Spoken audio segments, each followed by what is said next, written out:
Hello, I'm Steven Nisbet. Welcome to this video about organ stops. It's number 3 in a series. The first video was about organ stop names and what they meant. The second one was on combining organ stops, and this third video is about mutation stops. Now, mutation stops are not very common. They usually occur on organs as large as this, but they really are very useful stops. They're very interesting as well because they don't fit the normal mould of organ stops. We're used to organ stops having numbers beside them like principal 8 or diapason 8, principal 4 or flute 4.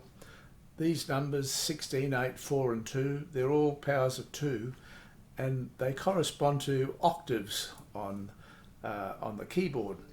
But when you have numbers like 2 2/3 or 1 3/5 or 1 1/3, these are not octaves. So you'll come across mutation stops, and the way to identify them is to look at the stops that don't have numbers like 16, 8, 4 and 2.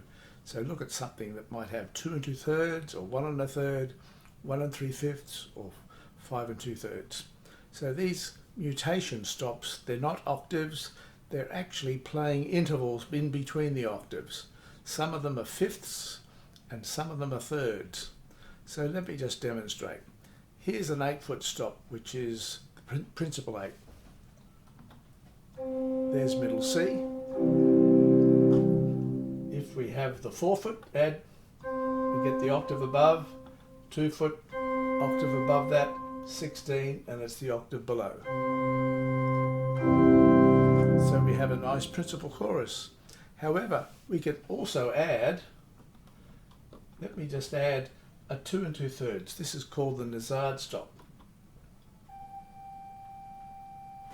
And it's actually playing a G, an octave and a half above middle C. And I can also have a tierce, 1 3/5. So it's up here. It's 2 octaves and a third above it. So the names to look for would be Nazard or tierce. There's also a quint flute. If you see the name quint, which means 5, that's 5 notes above the octave. So these mutation stops have got a special role, or 2 special roles. The first one is to fill out the chorus. So as I explained before with the 16, 8 and 4 and 2, here's the 8-foot and the 4-foot together and the 2-foot. If I add the 2 2/3, it just adds a little bit more body to that chorus. And if I add another one, the tierce, 1 3/5, once again a little bit more harmonics, so it's filling out the chorus nicely. So there's the first purpose of having mutation stops. The second purpose is to make interesting melodies and as a solo. So we turn these off.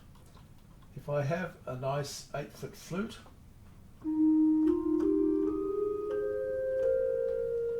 I can add a 4-foot. If I add the mutation stop and the Nazard 2 2/3, here's a nice interesting sound. Just adding another harmonic there, which is making a very interesting sound.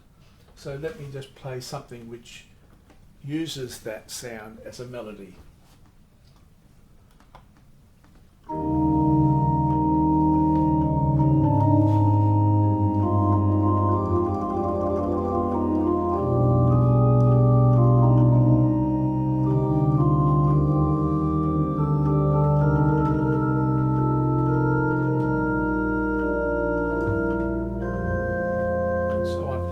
Let's use another mutation stop. Instead of the Nazard, I'll use the tierce, 1 3/5.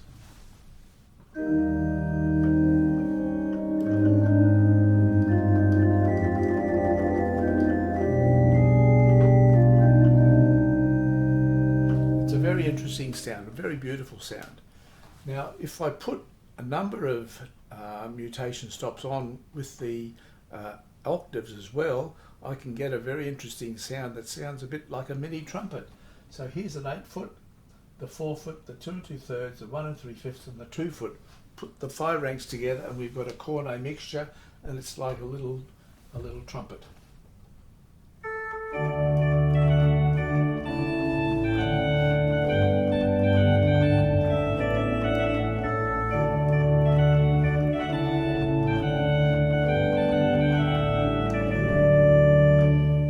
already have uses of the mutation stops. We saw them being used to fill out a chorus, adding harmonics to make it a fuller sound. And secondly, as a solo, they make very interesting sounds. So the mutation stops, once again, you can identify them by the ones that don't have numbers like 16, 8, 4 and 2. They have numbers like 2 2/3 and 1 3/5 or 1 1/3 or 5 2/3. Those sorts of numbers, and you'll see names like quint, nazard, tierce, etc.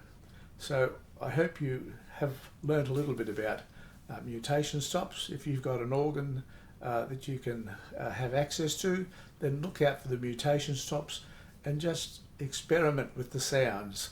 See what the chorus is like first without mutation stops, and then add the mutations, and then try some solo stops. Have the flutes and add a mutation like the nazard or the tierce, and see what sort of sound you can get to make interesting melodies. So thank you very much for watching.